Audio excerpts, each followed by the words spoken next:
क्योंकि हम लोग यहाँ पर बैठे हुए हैं, आज जो है पूरे पॉलिटिकल पार्टीज कमजोर हो गए हैं, कोई हिम्मत से जुबान खोल के बात नहीं कर रहे हैं, बिखरे हुए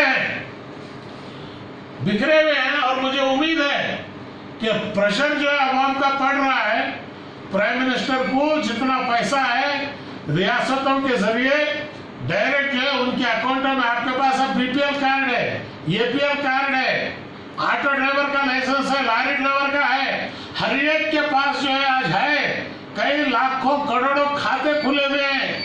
फौरन आप पैसा जो है कीजिए, जिनका खाता नहीं, जिनका कार्ड नहीं, लोकल तहसीलदार और डीसी को एम्पावर कीजिए, और लोकल जितने भी सियासी जमातों के ये एनजीओस हैं उनको लेके उनसे पूछिए कि भाई यहाँ किसके पास बीपीएल नहीं है, किसको खाना नहीं है, उनसे लिस्ट लीजिए, उनको आप सामान पहुंचाइए, तो जो है ये सक्सेस हो सकता है। भाई यहाँ पैसे देने का नहीं, भीख मांगने नहीं छोड़ रहे हम, ये फखर नहीं है मस्जिद के पास। अब जितने मिनिस्टर हैं, गवर्नमेंट ही बड़ी फकीर बन गई है, अब दूसरे फकीरों को भीख क्या मिलेगा? जितना भीख मांगना था ये मांग के रख लिया अपने पास, कम से कम वो घरों तक तो पहुंचाओ। लॉकडाउन भूख में नहीं चलेगा।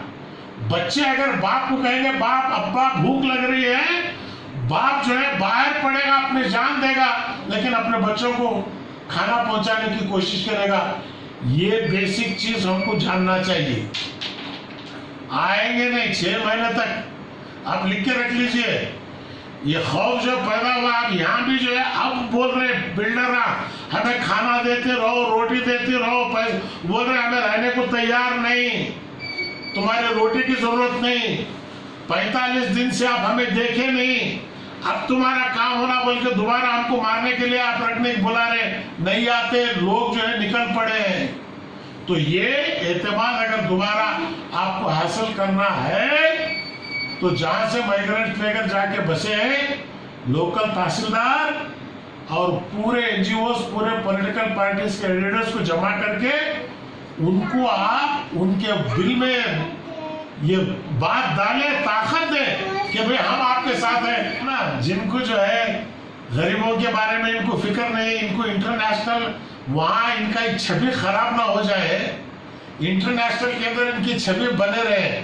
घर में छवि खराब ये हो गई है, लेकिन वहां एम्बेसी के सामने जाके लोग जब चिल्लाएंगे तो बीबीसी, सीएनएन, अल जजीरा निकाल के दिखा लेंगे तो बेइज्जती होगी बोल के जो है फ्लाइटा दे दे के बुला रहे हैं। इतने फ्लाइटा दे के बुलाने के बजाय यहाँ से जो है ट्रेना दे के अगर इन लोगों को अगर आप उनके गाँव भेजे हुए होते तो आज मुल्क की हालत ये खस्ता नहीं होती। ये भी अभी पूरे आए नहीं है, कम से कम 90 पर 6 लाख लोग हैं मिडिल ईस्ट में, इनकी फ्लाइट में 200 आदमियों को ला रहे हैं। दुबई से अभी तक बेंगलुरु को फ्लाइट नहीं चली हुई, सिर्फ केरला हुकूमत के जोर से, वहां की हुकूमत पावरफुल रहने की वजह से जो है केरला को लोग आ रहे हैं। आज हैदराबाद को लोग नहीं आ सक रहे, गुलबर्गा को नहीं आ सक रहे, बेंगलुरु को नहीं आ सक रहे, क्यों? फ्लाइट नहीं है। देखिए इसमें जब हुकूमत फेल हुई तो हमारे पार्टी के प्रेसिडेंट शिव कुमार साहब जो है खुद पैसा कलेक्ट करके पार्टी वालों के पास से, कोई पूंजीपतियों के पास नहीं, पूरा कांग्रेस का वर्कर ही दिया है उसको, तो वो पैसा देके बोले कि भाई अगर आपके पास पैसा नहीं तो किराया हम देंगे। जब हम बोले तो फिर जो है चीफ मिनिस्टर साहब होशियार हुए और फौरन जो है जर्नी फ्री कर दिए। क्या ट्रेन नहीं कर सकते थे? सोनिया गांधी जी ने कहा कि भाई पूरे हम लोग ट्रेन किराया देंगे, फ्री से जो है आप ट्रेन भेजो। कई जगह ये इसी के पैसों से जो है ट्रेन में जो है मुसाफिर सफर किए हैं। आप सोशल मीडिया में उस चीज को देखो। आज से 20 दिन पहले मुझे जब ये बात आई तो डिप्टी कमिश्नर को मैं खुद बात किया, मैं बोला तुम ऑफिसरों को बिठा के अपने कमरे में मीटिंग करने से कोई फायदा नहीं है, मुकामी अवामी नुमाइंदों को आप बुला लो। तो जो है इलियास सेठ, उसके बाद आपके लाल अहमद सेठ, दूसरे मुचाले साहब और जितने भी जो तंजीम की जो है वहाँ पे है, उस्ताद साहब, पूरे भी जो है बच्चे जो है नौजवान लड़के जो है तंजीमों में काम कर रहे हैं, वो लोग डीसी के पास गए मीटिंग करने के बाद, जब जाके वहाँ की हॉस्पिटल की हालत सुधरी, वरना मेरे बोलने से पहले घर का खाना तक नहीं पहुँचाते थे। जब हम गड़बड़ किए तो अब जो है घर का खाना जो है जो क्वारंटीन में है उनको पहुंचाया जा रहा है। देखिए, ये हुकूमत की नाअहली है, हुकूमत की कमजोरी है कि कारजोल साहब अच्छे आदमी है, अब उनको लाओ। लोग जब सवाल किया तो वो नाराज हो गए। मजहर खान से जब चीफ मिनिस्टर साहब पूछे आप कैसे हैं, बोले जिंदा है, बोले हंस के बैठते, ठीक है चलो मैं भी जिंदा हूँ, बैठो, बोलो क्या चाहिए, इतना बोलते तो मामला ही खत्म था। देखिए, मिनिस्टर का काम सुनना होता है, बोलना नहीं होता। सुनने वाले का नाम ही मिनिस्टर है, बोलने वाले का नाम नहीं। काम करने वाले का नाम मिनिस्टर है, बातें करने वाले का नाम मिनिस्टर नहीं है। बातें अपोजिशन करेंगे, काम मिनिस्टर करेंगे, ये फर्क इनको मालूम नहीं हो रहा। बीजेपी वाले बातें कर रहे, कामा नहीं कर रहे। अब हमारे लोग काम कर रहे, बातें नहीं कर रहे, फर्क इतना ही है। तो ये जो है, हालांकि कारजोल साहब को मैं खुद फोन करके बोला कि साहब मैं लोगों को भेज रहा हूँ आपके पास, आप बात कीजिए। वो हुआ, वो कुछ लोगों को बुलाए, बातचीत किए। मैं गुलबर्गा के तमाम लोगों को मुबारकबाद देता हूँ ऐसे वक्त पे जो है हिम्मत के साथ जो है, क्योंकि ये गुलबर्गा में जो असर होता है वो सारे कर्नाटक के ऊपर उसका असर फैलता है।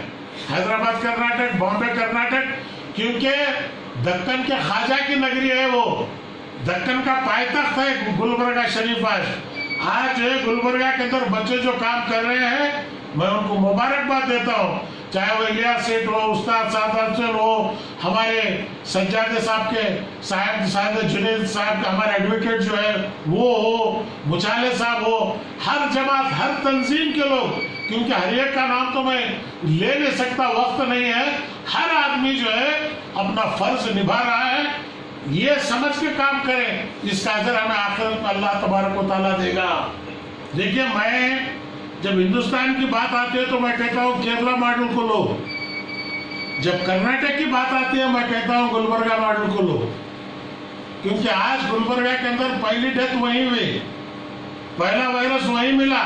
लेकिन मुकामी लोगों का जो काम था, जो सोशल वर्कर से, अब हमारे साहब भी जो है आए हैं व्यूज के ऊपर, इनसे जो है मेरी बातचीत होती रहती है। चितापुर के अंदर एक लड़की को जब सांप काट के मरा, कोई पूछने वाला नहीं था, यही लोग थे जो जाके जो है वहां पे गड़बड़ किए। तो आज डॉक्टरों को भी जागना चाहिए, एडमिनिस्ट्रेटर को जागना चाहिए। डिप्टी कमिश्नर साहब से मैं यही कहता हूँ, ऑफिसर से सिर्फ मीटिंग करने से कोई फायदा नहीं है। आप ताल्लुक लेवल में जाइए, तहसीलदार को बिठा के वहां के लोगों को बुला के उनसे बातचीत कीजिए, तब आपको जो है जमीन का अंदाजा आपको तब जाके पता चलेगा।